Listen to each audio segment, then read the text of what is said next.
pemirsa, kembali lagi bersama saya Raisa Malia di LIP Podcast, sebuah wadah diskusi yang menarik seputar pertanian, persembahan Direktorat Jenderal Lahan, Irigasi, dan Pertanian. Pembahasan kali ini juga masih sama seperti episode sebelumnya, yaitu implementasi program irigasi perpompaan dalam mendukung akselerasi swasembada pangan nasional. Tapi narasumbernya yang kali ini juga berbeda. Sekarang sudah hadir bersama saya, yaitu Ibu Nurul Komaria Esos MSI, selaku PLT Sekretaris BPP SDMP Kementerian Pertanian. Kami ucapkan selamat datang. Apa kabar Ibu Nurul? Hari ini sehat kabarnya Ibu? Ya, alhamdulillah sehat. Senang bisa bertemu para mahasiswa-mahasiswa, mungkin boleh disampaikan lebih dahulu Bu? Ya, senang banget ya ketemu sama adik-adik mahasiswa. Saya juga mahasiswa sebenarnya. Mahasiswa juga, masih mahasiswa ya Bu sampai sekarang ya? Iya, jadi kita senasib ya adik-adik. Cuman mungkin beda ininya gitu ya. Ya. Oke, tentu Bu Nurul di kesempatan kali ini tadi kita sudah baru saja mendengar penjelasan dari pihak kami bersama Mas Furkon dan juga bersama Bapak Amr yang juga sudah menjelaskan bagaimana sih progres dari swasembada pangan nasional yang akan kita wujudkan tentu saja. Tapi kali ini kita juga akan berbicara, akan kita perdalam lagi yaitu seputar pengembangan SDM-nya. Sebut saja bahwa ada 3 poin yang menjadi highlight Bu Nurul dalam diskusi kita hari ini, yaitu tentang peran sektor pertanian, kemudian juga dari sisi SDM-nya, yang kita fokuskan pada peran para petani muda atau mungkin kita sebutnya sebagai petani milenial dan juga peran penyuluh pertanian dan juga keberlanjutan program swasembada pangan nasional. Kalau menurut Bu Nurul sendiri, kita melihatnya korelasi dan juga sinergitas yang terjadi dari ketiga poin yang sudah kita bahas hari ini seperti apa Bu Nurul? Monggo. Terima kasih ya Mbak. Jadi mungkin kalau peran strategis sektor pertanian di sini mungkin bisa disampaikan di monitor itu. Di sini peran strategis sektor pertanian mulai dari mendukung pertumbuhan ekonomi, kemudian penyedia pangan tentunya, dan karena sekarang kita juga harapannya komoditas pertanian ini sudah ada hilirisasi untuk ekspor, jadi harapannya kita juga bisa menjadi penghasil devisa negara dan kemudian kita juga menjadi sumber pendapatan utama RTP. Dan yang terakhir harapannya dengan berkembangnya dunia pertanian ini tentu bisa menjadi penyedia utama lapangan kerja ya. Jadi 5 poin ini yang kemudian sektor pertanian saat ini memiliki peran strategis. Apalagi seperti yang disampaikan dan sudah diakui oleh adik-adik mahasiswa ya, yang tadi sudah disampaikan oleh perwakilannya bahwa Menteri Pertanian saat ini sangat concern untuk mengantarkan bagaimana pertanian ini menjadi sektor permungkit yang utama di ekonomi negara kita ya. Karena terbukti ketika saat COVID, pertanianlah salah satu sektor yang tetap eksis untuk berkembang. Kemudian sektor pertanian ini juga sudah menjadi salah satu sektor yang utama dalam pertumbuhan ekonomi termasuk penyerapan tenaga kerja ya. Nah, kemudian tadi ada pertanyaan bagaimana petani milenial berkiprah di dunia pertanian. Bapak Menteri Pertanian, Pak Dr. Haji Adi Amran Sulaiman sudah menyiapkan strategi bagaimana supaya petani milenial itu bisa terjun ke dunia pertanian. Karena biasanya selama ini mindset kita ya dari zaman dulu hingga kini pertanian itu identik dengan yang kotor-kotor, iya apa enggak? Ya. Jadi jarang sekali ada petani milenial yang mau terjun ke dunia pertanian. Banyak sekali generasi milenial tapi tidak mau terjun ke dunia pertanian. Oleh karena itu Pak Menteri kemudian menyampaikan ada namanya Brigade Pangan, isinya para petani milenial disupport oleh pemerintah supaya bisa melakukan pertanian modern. Jadi yang selama ini pertanian itu sifatnya tradisional, cukup kental di mindset kita semua bahwa pertanian itu identik dengan lumpur, kemudian ada 2 ekor sapi gitu ya yang membajak. Nah, sekarang sudah tidak lagi seperti itu. Jadi ada mekanisasi pertanian yang kemudian dibangun oleh Bapak Menteri untuk meningkatkan motivasi para generasi milenial supaya mereka tumbuh motivasinya untuk kemudian terjun di dunia pertanian. Saat ini BPPSDMP menjadi pengawal dari Brigade Pangan, sebuah lembaga baru yang diinisiasi oleh Bapak Menteri Pertanian kita, di mana di dalam Brigade Pangan itu anggotanya 15 orang petani milenial, tapi petani kolonial juga boleh bergabung ya.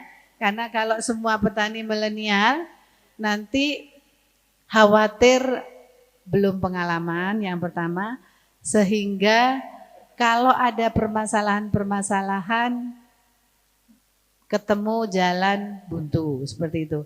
Kemudian selain itu juga ada Babinsa. Babinsa juga diperbolehkan untuk ikut serta di dalam Brigade Pangan. Nah, harapannya dengan Brigade Pangan ini para petani milenial bisa mengeksplor kemampuan yang dimilikinya untuk kemudian terjun ke dunia pertanian. Alhamdulillah tahun kemarin BPPSDMP ada target 1.771 BP sudah terbentuk. Kemudian tahun ini ada 2.444 dan alhamdulillah separuhnya dari target itu sudah terbentuk dan bahkan sekarang sudah mencapai 70%. Mudah-mudahan sampai akhir tahun ini target tersebut bisa terbentuk. Nah, Brigade Pangan itu mengelola lahan yang ada di Oplah dan CSR. Oplah itu optimasi lahan, kalau CSR itu cetak sawah rakyat. Yang disampaikan oleh Mas Furkon tadi itu adalah lokasi-lokasi cetak sawah rakyat ya. Jadi yang ditekankan saat ini adalah transformasi pertanian tradisional menuju modern ya.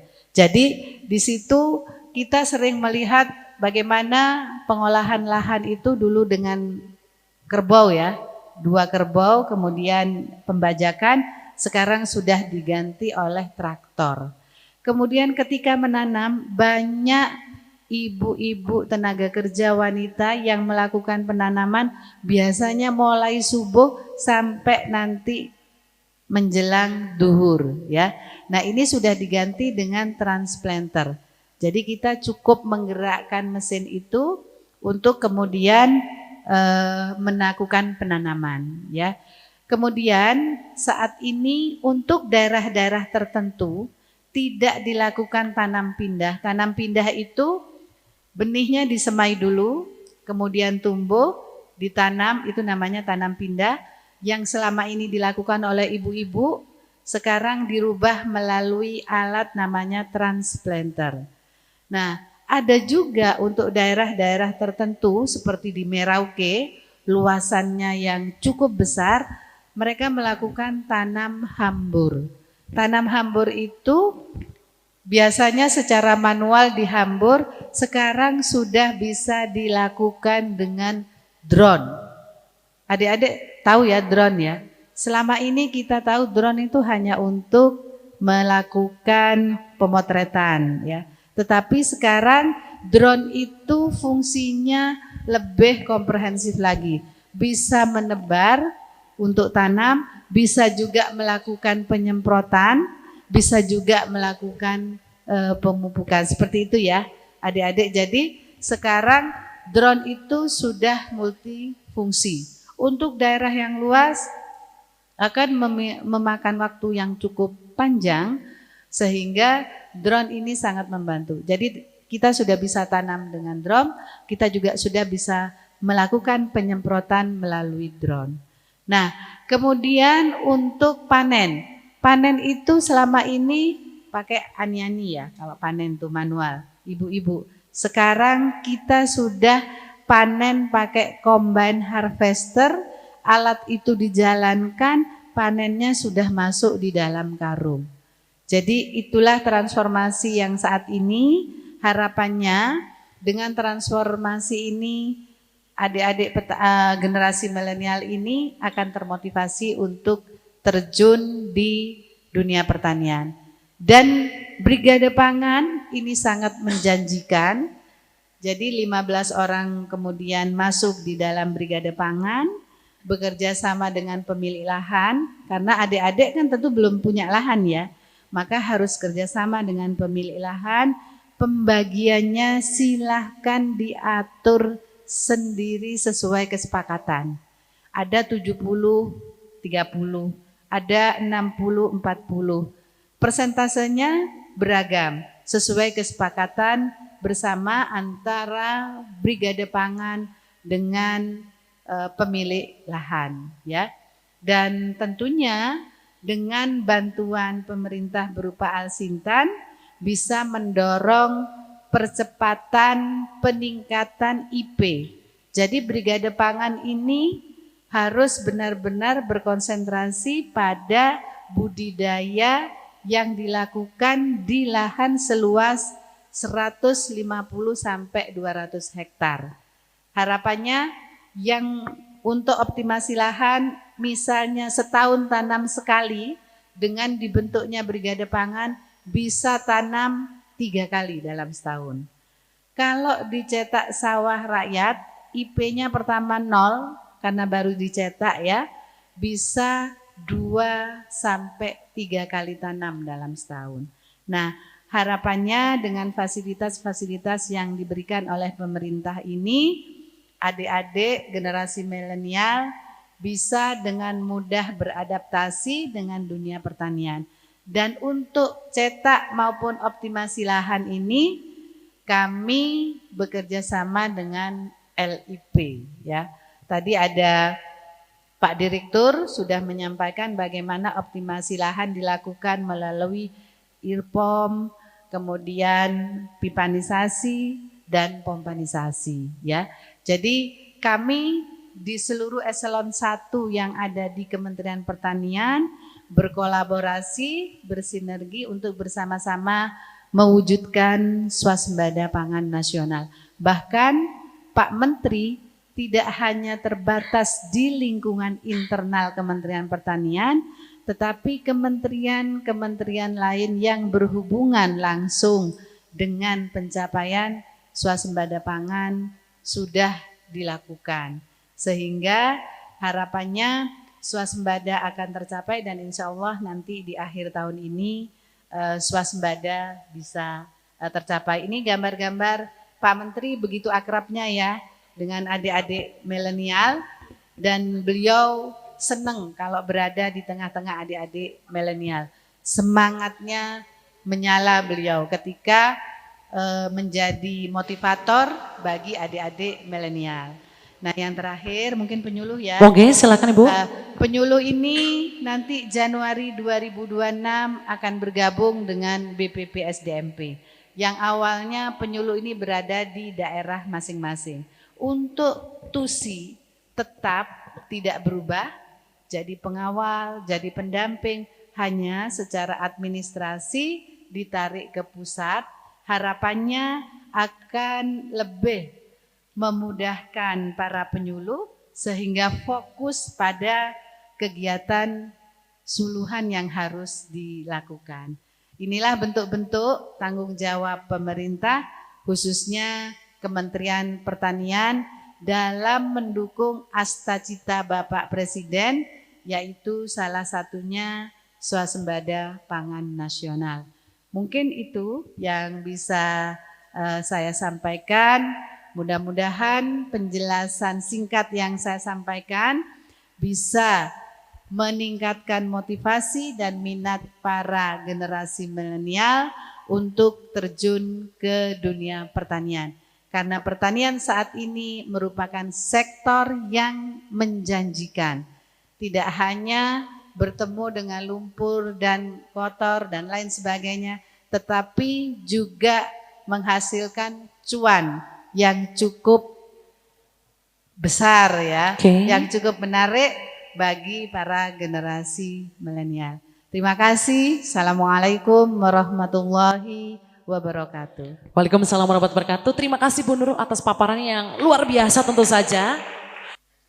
Sekali lagi terima kasih atas waktunya Bu Nurul. Semoga dengan adanya program-program yang sudah disiapkan oleh BPP SDM Pertanian, ini juga bisa semakin mendorong para petani muda untuk turut membantu dan juga mewujudkan swasembada pangan nasional tentu saja. Dan kembali pemirsa, saya Raisa Malia, juga sampai ketemu lagi di episode berikutnya tentunya dengan narasumber yang kompeten untuk membahas semua hal tentang pertanian. Sekali lagi mengucapkan terima kasih dan sampai jumpa.